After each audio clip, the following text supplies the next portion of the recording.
Hello students, ഇനി നമുക്ക് speed of travelling wave എന്താണെന്ന് നോക്കാം. ഇത് ഏതുതരം വേവുകൾക്കും ഉപയോഗിക്കാവുന്ന ഇക്വേഷനാണ്.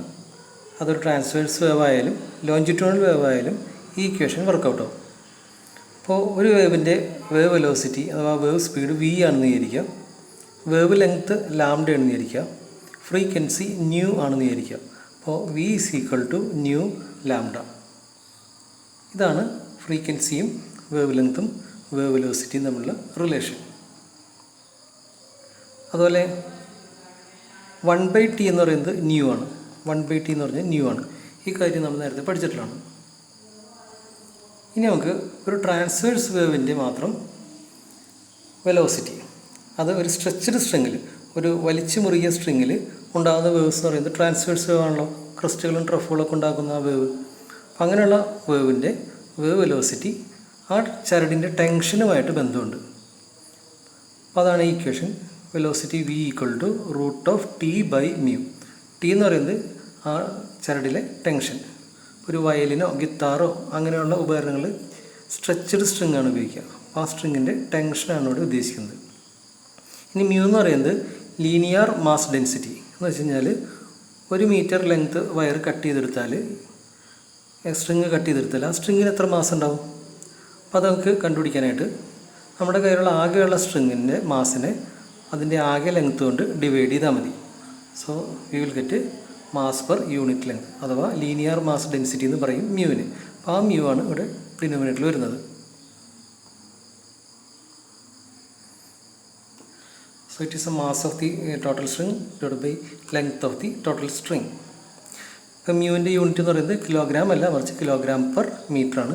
മ്യൂവിൻ്റെ ഡയമെൻഷൻ എന്ന് പറയുന്നത് m⁻⁻⁴ l⁻⁻⁻⁴.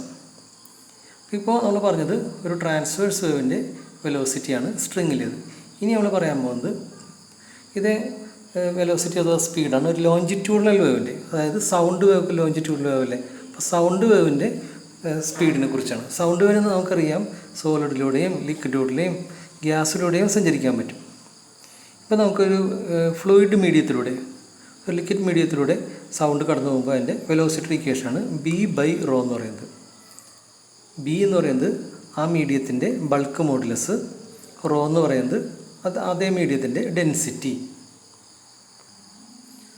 ഒരു ലിക്വിഡിൻ്റെ കേസാണ് നമ്മളിപ്പോൾ പറഞ്ഞത്, ലിക്വിഡിൻ്റെ bulk modulus, ലിക്വിഡിൻ്റെ density.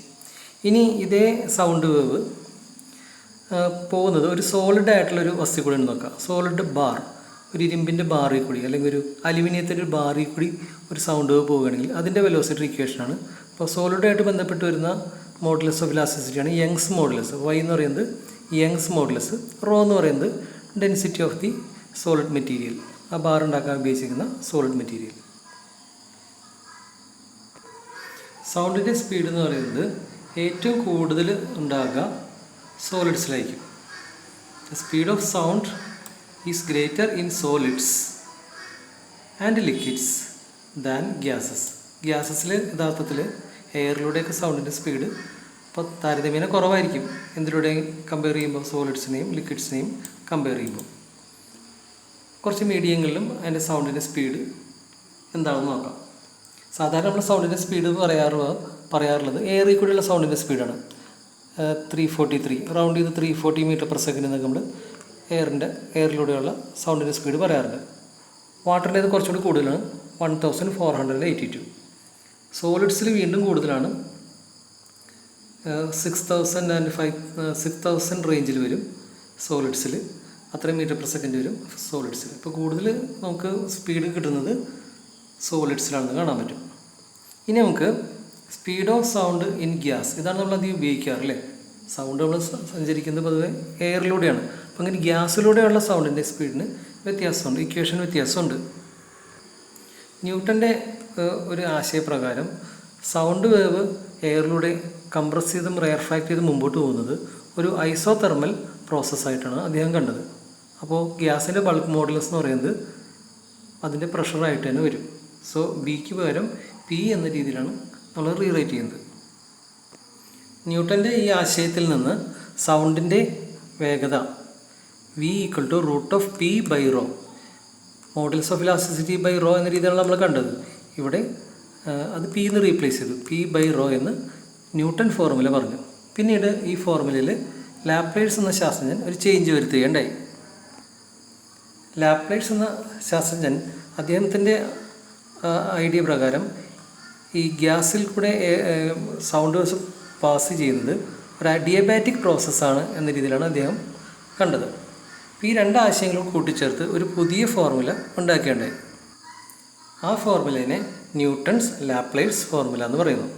So Newton's Laplace formula നമുക്ക് വെലോസിറ്റിക്കുള്ള ഒരു ഇക്വേഷനാണ്, സൗണ്ടിൻ്റെ ഗ്യാസിലൂടെയുള്ള വെലോസിറ്റിക്ക് ഉള്ള ഒരു ഇക്വേഷനാണ്.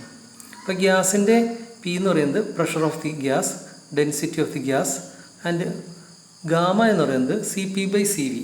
നമ്മൾ നേരത്തെ പഠിച്ചിട്ടുണ്ട് C P by C V is ratio specific heats of that gas. നമ്മൾ പഠിച്ചിട്ടുണ്ടാണ് അല്ലേ, മോണോറ്റമിക് ഗ്യാസിൻ്റെയും ഡയറ്റമിക്കിൻ്റെയൊക്കെ ഗാമയുടെ വലിയ വ്യത്യാസമുണ്ടെന്ന് നമ്മൾ പഠിച്ചു കഴിഞ്ഞാണ്.